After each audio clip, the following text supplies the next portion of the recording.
Se ha hablado mucho sobre Ciudadano Kane ya, un clásico del cine, una película de culto y una obra maestra. Podríamos hablar mucho sobre su dirección magnífica o de su increíble fotografía que hasta hoy en día siguen siendo impresionantes. Pero también podríamos hablar sobre su escenografía y sobre sus escenas más memorables. Sin embargo, yo quiero centrar este video en el personaje principal de la película, en Charles Foster Kane. Es importante tener en cuenta que casi todo lo que vemos en la película sobre Kane son al final las diferentes perspectivas de las personas que lo conocieron, que nos cuentan sobre él durante la película. Esto lo hacemos acompañados de Thompson, que sería el periodista que quiere descubrir qué es Rosebud, esa última palabra que dijo Kane antes de morir. Eso lo vamos a retomar al final, pero lo importante es tener en cuenta que cada una de las cosas que escuchamos sobre Kane no son solo los hechos en sí, sino también las perspectivas de las personas que nos lo están contando. Hay que tener en cuenta que todas las personas tenemos facetas y Kane también las tenía, y es por eso que dependiendo de a quién esté entrevistando Thompson, veremos distintas facetas de Kane.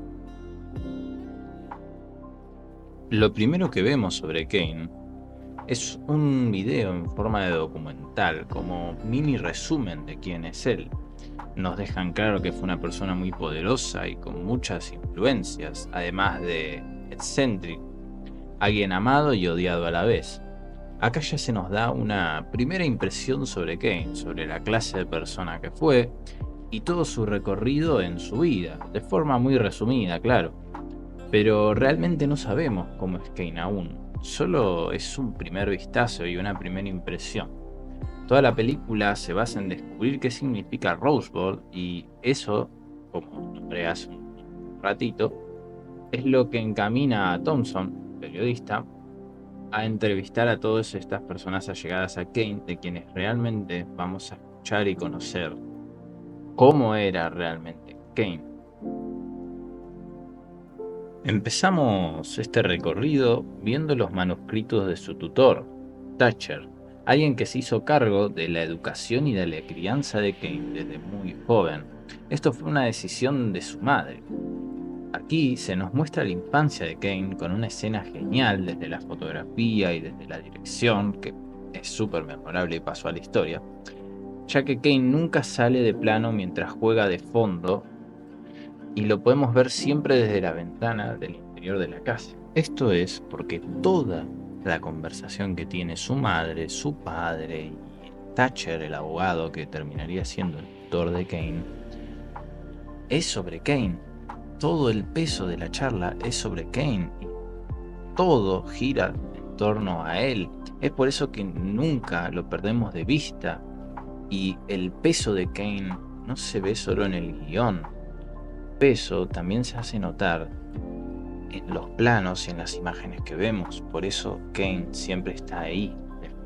El padre de Kane no está de acuerdo con ceder la crianza de su hijo, pero la decisión no es suya, él no tiene el poder en esta situación y esto se nos hace ver desde las escenas por cómo lo ignoran y no le prestan ni un mínimo de atención en ningún momento a nada de lo que dicen. Y aunque nos dé la impresión de que la madre de Kane es muy fría al tomar esta decisión, ella nos da a entender que es mejor que Kane esté lejos de su padre. Se nos muestra en la escena cómo su papá cree que lo mejor es criar a Kane a golpes, y esto es lo que hace que su madre decida ceder su crianza a un tutor.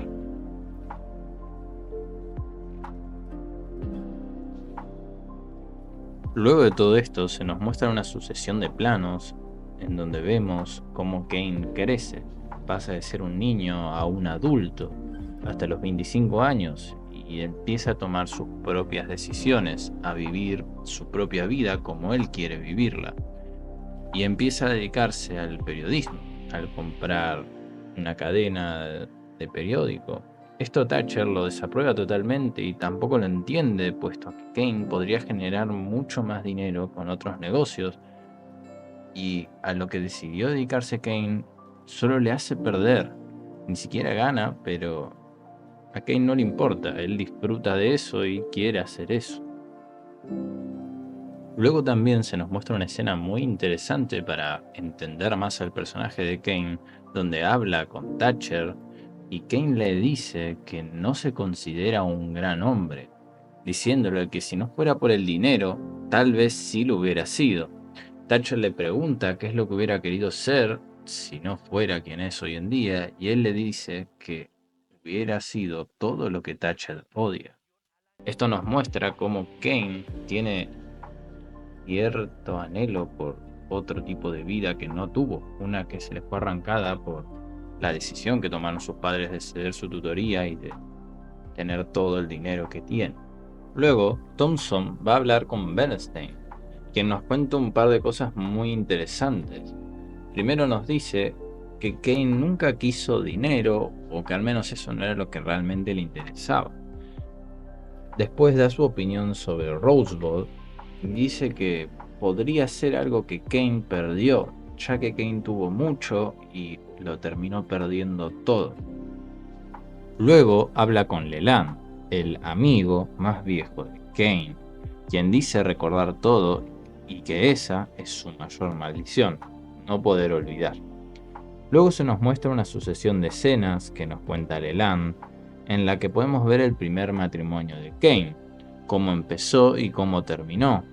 El primer matrimonio de Kane empieza bien, con mucho cariño y entendimiento mutuo, pero después la distancia que hay entre los dos, el poco tiempo que pasan juntos y la frialdad del pasar del tiempo los fue separando y arruinando ese cariño que había al inicio.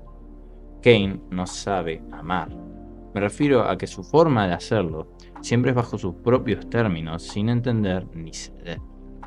Esto lo vamos a retomar después. Leland nos cuenta que el cariño de la gente cercana a Kane no era suficiente para Kane. Él quería más. Kane se volvió político para ser querido, para ser amado. Eso era lo que le importaba a Kane. Esa era su gran obsesión, ser amado. Pero Kane, según Leland, era incapaz de querer. Luego, lo siguiente que vemos es a Kane conociendo a Susan, la que sería su segunda esposa. Kane queda sorprendido porque Susan no lo conoce, ya que, bueno, Kane es muy conocido y muy famoso en ese momento y básicamente casi siempre en toda su vida, pero más le sorprende que aún y sin que ella lo conozca, a ella Kane la agrada y eso lo sorprende. Algo muy importante a destacar de esta escena es que Kane nos cuenta que antes de conocer a Susan está de camino a un lugar donde guardó todas las cosas de su madre, que ya para este punto de la historia falleció, y Kane quería reencontrarse con esos objetos, con esas memorias de su juventud y de su infancia. Y eso es un dato que tenemos que tener en cuenta. Pero bueno, más adelante lo retomaremos. Como ya vimos antes, Kane estaba intentando ser presidente y realmente le estaba yendo muy bien. Estaba a punto de conseguirlo, pero su rival sacó una noticia sobre su infidelidad con Susan, o bueno, su supuesta infidelidad, y eso arruinó su candidatura y terminó de arruinar también su primer matrimonio. Claro que Kane no tarda demasiado en casarse nuevamente con Susan. De hecho, un par de semanas ya fue suficiente para decidirse por volver a casarse con, bueno, otra persona. Luego de eso, decide construir un teatro de ópera para Susan, ya que cuando ellos se conocieron, Susan le contó que ella toca el piano y canta ópera, y que su madre siempre deseó que ella sea una cantante de ópera. Y yo no soy ningún experto en ópera ni nada por el estilo, pero según lo que se ve en la película y lo que nos muestran, se ve que Susan no lo hace demasiado bien, o por lo menos no lo suficientemente bien como para ser la protagonista de distintas óperas y funciones que Kane empieza a programar para ella. Teniendo en cuenta esto, Susan empieza a recibir muchas críticas por sus actuaciones, incluso del propio periódico de Kane, criticando duramente la actuación de Susan. De hecho, la crítica más dura que recibió Susan y la que más le molestó es del periódico de Kane. Quien escribió esta crítica es el mismo Leland, y Kane permitió que esto suceda e incluso termina él mismo con la crítica de Leland, siendo tan duro como Leland había empezado a ser. Claro que luego de publicar esa crítica, Kane despide a Leland, pero el daño está hecho. Susan no quiere volver a actuar. La siguiente persona con la que Thomas habla es la misma Susan, quien al parecer se arrepiente de haberse casado en su momento con Kane. Luego cuenta que ella no quería que Kane construyera el teatro, ni tampoco quería cantar en él. Después de toda la presión que Susan sintió para hacer la ópera y de todas las críticas que recibió, ya no quiso volver a cantar en una ópera. Susan estaba muy enojada y intenta explicarle a Kane que ya no quiere cantar y que nunca lo quiso hacer, pero Kane se lo impone para demostrar algo. No sé, tal vez Kane quería demostrar que cuando la gente no te quiere hay que hacer que la gente te quiera, o demostrar tal vez que él tenía el poder como para que su esposa se convierta en una cantante de ópera aún y sin tener talento. Como sea, lo que Kane quería demostrar era algo sobre sí y no sobre Susan. Y él estaba obligando a Susan a cantar aunque ella no quiera hacerlo. Todo esto lleva a Susan al borde de la muerte, ya que intenta acabar con su propia vida ingiriendo pastillas. Esto claramente después de una sucesión de escenas donde se nos muestra que pasan tal vez, no sé, unos meses donde Susan sigue siendo obligada a cantar en óperas y sigue recibiendo críticas. Y más allá de si ella lo hace bien o mal, ella no quiere hacerlo. Y toda esa presión la lleva a casi morir. Recién cuando todo esto ocurre es que Kane se da cuenta de que no puede seguir obligando a Susan a hacer esto porque la va a terminar matando. Y recién ahí Kane decide permitir que Susan no vuelva a cantar. Luego vemos la vida diaria de Susan y Kane. Después de todo el problema de las óperas, simplemente fueron a vivir a este castillo que construyó Kane para ellos dos. En su relación hay mucha frialdad y mucha distancia, algo que se ve reforzado con el castillo gigante que Kane construyó, ya que los dos se ven muy chicos en los grandes salones que hay ahí y están muy separados. Susan intenta explicarle que no le gusta vivir ahí porque se siente sola. Susan le pide irse de ese lugar, pero Kane no quiere y nuevamente impone lo que a él le gusta. Recién intenta hacerle caso a Susan organizando una especie de paseo con ella, pero nuevamente es algo que solo él quiere, no es un paseo que Susan disfruta ni que ella quiere. Kane impone lo que a él le gusta, nunca cede, nunca escucha. Susan le dice a Kane que nunca hace nada por ella realmente, que nunca le da nada que sea importante para ella. Susan le dice que él no la quiere, que solo quiere que ella lo quiere, que ella lo ame, pero que él no ama. Kane se enfurece y la termina golpeando. Luego de un lapso de tiempo en otra escena, Susan empaca para irse. Kane intenta detenerla al punto de que le ruega y le dice que va a ser mejor, pero ella está decidida y se va. Luego de todo esto, Thompson va al castillo de Kane a hablar con sus ex empleados y sus ex empleados le cuentan cómo fue la última charla entre Susan y Kane. Le cuentan cómo Kane primero intentó prometerle que iba a cambiar, que iba a mejorar, pero Susan se dio cuenta que eso no era así cuando Kane, enfurecido, le dijo que no le podía hacer esto, que no la podía abandonar. Susan se dio cuenta que a Kane solo le importaba a él lo que él sentía, no que era lo que a ella le pasaba, que no le importaba para nada a Kane, que era lo que siente ella, sino que simplemente le importaba que ella no lo abandone a él. Kane, en un arrebato de furia, destruye todo su cuarto, pero deja algo. Él se encuentra en su arrebato de ira con una bola de cristal que contiene ese cosa que no sé qué es, que simula la nieve, y es lo mismo que él tenía en su mano antes de morir, en el momento en el que dijo Rosebud. Y en ese momento en el que se lo encuentra, también dice esa palabra. Esto porque esa bola de cristal con nieve falsa le recuerda a su casa en su infancia, a su niñez y a cómo él jugaba con su trineo cuando era chico.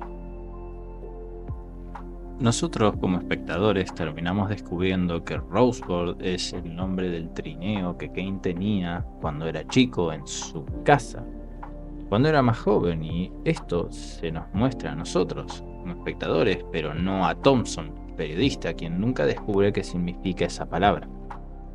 Todo esto nos demuestra cómo Kane extrañaba su infancia, esa infancia que le había arrebatado al separarse de su hogar, esa infancia que Kane extrañaba. Rosebud es algo que Kane no pudo tener y al mismo tiempo es algo que perdió, su infancia. Kane es un hombre que anhela ser amado pero no sabe amar. Esto lo vemos en toda la película, como Kane busca la aprobación y el amor de los demás a como dé lugar, pero siempre desde sus condiciones. Él no cede, a él no le importa lo que los demás sienten, solo le importa él mismo. Esto se demuestra cuando habla por última vez con Susan. Kane le reclama diciendo que no lo puede abandonar, como dije antes, y esto es lo que le demuestra a Susan que no va a cambiar. Kane nunca logra ser amado realmente porque él nunca ama. Él no sabe amar, no sabe ceder ni siente con el resto, ni para el resto.